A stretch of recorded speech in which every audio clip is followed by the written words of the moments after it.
Assalamualaikum warahmatullahi wabarakatuh. Perkenalkan, nama saya Berliana Suroso, merupakan mahasiswa Jurusan Kesehatan Masyarakat, Peminatan Kesehatan dan Keselamatan Kerja UIN Alauddin Makassar. Di sini saya akan menjelaskan mengenai materi penyakit akibat kerja yang disebabkan oleh bahan kimia, khususnya pada bahan kimia fosfor dan senyawanya. Tapi sebelum itu, di sini saya akan menjelaskan terlebih dahulu mengenai apa itu penyakit akibat kerja. Jadi, penyakit akibat kerja merupakan penyakit yang disebabkan oleh pekerjaan, alat kerja, proses, maupun lingkungan kerja di mana seseorang itu bekerja. Nah, fosfor merupakan salah satu bahan kimia yang dianggap penting bagi makhluk hidup, dan fosfat ini merupakan salah satu senyawa turunan dari fosfor. Fosfor memiliki lambang P pada unsur periodik kimia. Fosfor dapat kita temukan menjadi dua bagian, yaitu senyawa fosfat anorganik dan senyawa fosfat organik. Senyawa fosfat organik dapat kita temukan pada tumbuhan dan hewan, sedangkan senyawa fosfat anorganik ini dapat kita temukan pada air laut dan tanah, yang dimana fosfat ini terlarut di air tanah maupun air laut yang terkikis dan mengendap di sedimen. Selanjutnya yaitu mengenai fungsi dari fosfor. Jadi fosfor ini memiliki beberapa fungsi. Di antaranya itu seperti dapat kita gunakan dalam pembuatan asam fosfat, yang dimana selanjutnya asam fosfat ini dapat kita gunakan untuk membuat pupuk atau biasa disebut sebagai superfosfat. Jadi dalam pembuatan pupuk ini juga kita dapat membuat kembang api, odol, deterjen maupun pestisida dan pembersih lantai rumah tangga. Nah, hampir setengah dari fosfor ini yang terkandung dalam limbah rumah tangga ini berasal dari deterjen. Namun terdapat juga beberapa oknum atau beberapa orang yang menyalahgunakan dalam pembuatan yang berasal dari fosfor. Salah satunya yaitu dalam pembuatan bahan peledak atau dikenal dengan istilah bom. Nah, pada pembuatan bahan peledak ini digunakan karena fosfor ini memiliki suatu zat yang mudah terbakar. Nah, ketika fosfor putih ini ditembakkan ke udara, maka akan bereaksi dengan oksigen yang membentuk fosfor pentaoksida yang lambangnya itu P2O5. Nah, walaupun berbahaya, namun tingkat bahaya fosfor ini ketika dibuat sebagai bahan peledak itu terletak pada proses pembakarannya, yaitu ketika ia mengeluarkan percikan api dari bom tersebut. Nah, fosfor putih ini memiliki rumus molekul yaitu PO4 dengan bentuk tetrahedral.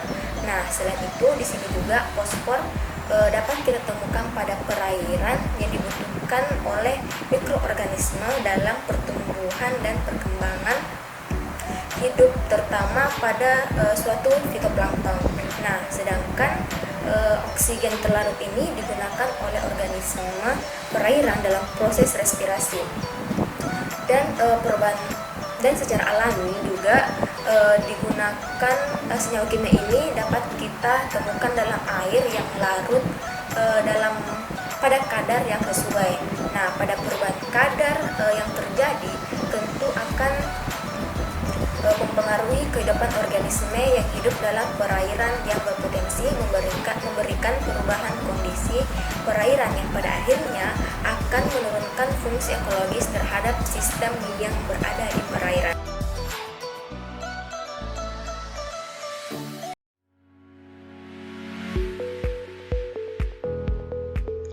Yang pertama yaitu gangguan pernapasan. Pekerja yang mengalami gangguan pernapasan adalah pekerja ketika fosfor digunakan sebagai bahan pembuatan peledak, karena apabila terjadi gesekan akan menimbulkan debu atau gas tajam yang dapat menyala, mungkin terjadi kebakaran sehingga mengganggu pernapasan para pekerja. Mereka yang terpapar dalam jumlah yang besar bisa mengakibatkan pneumonia, yaitu proses infeksi akut yang mengenai jaringan paru-paru atau alveoli.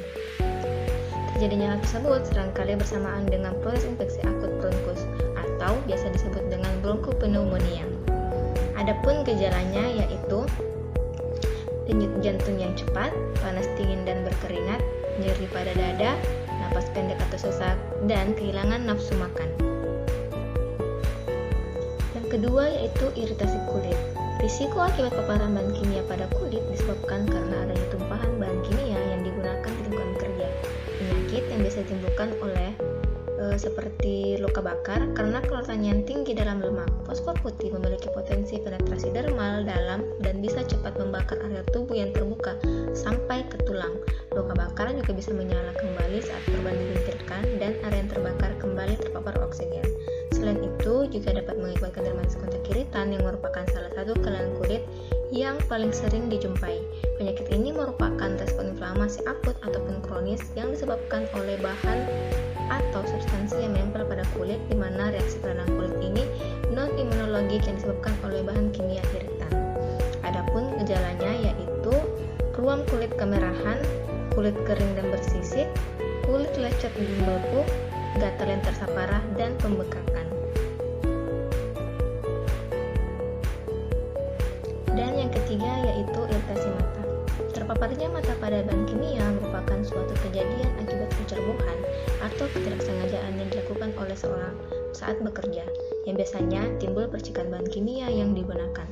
Apabila seseorang telah terpapar dalam jumlah yang cukup banyak dan mengontaminasi bagian kornea, akan berubah menjadi putih, mengalami kerusakan kornea, yang pada umumnya gangguan penglihatan ini merupakan kasus yang parah yang dapat mengakibatkan kehilatan penglihatan orang atau mengalami kebutaan.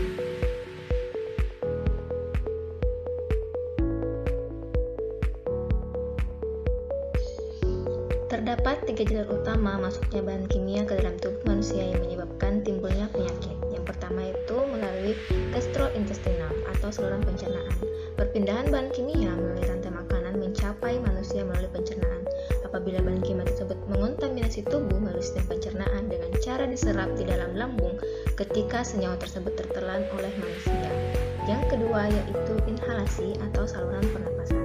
Bahan kimia atau senyawa masuk ke dalam tubuh melalui saluran pernapasan saat bekerja menghirup senyawa tersebut, karena saluran pernapasan merupakan gerbang utama masuknya zat kimia melalui udara, kemudian menuju ke alveoli yang terlibat dalam pertukaran gas antara udara dan sirkulasi paru-paru. Dan yang ketiga yaitu melalui topikal atau kulit. Kulit merupakan pertanyaan paling efektif terhadap bahan kimia. Pada penyerapan lewat kulit, suatu bahan kimia harus menembus sejumlah lapisan sel sebelum mencapai sirkulasi umum. Kulit terdiri atas daerah struktural yaitu epidermis dan dermis yang mempunyai ketebalan tergantung tempatnya ia tumbuh. Faktor utama yang mempengaruhi penyerapan kulit adalah derajat kelarutan dalam lemak dari bahan-bahan kimia dalam jumlah yang banyak melalui sel kelenjar keringat kulit, kemudian terserap dalam tubuh.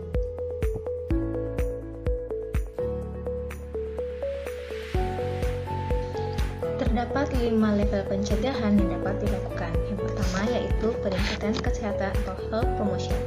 Pada tingkatan ini dilakukan tindakan umum untuk menjaga keseimbangan proses bibit penjambul lingkungan sehingga dapat menguntungkan manusia dengan cara meningkatkan daya tahan tubuh dan memperbaiki lingkungan. Contohnya, melakukan penyuluhan kepada pekerja terkait bahaya apa saja yang akan timbul di tempat kerja.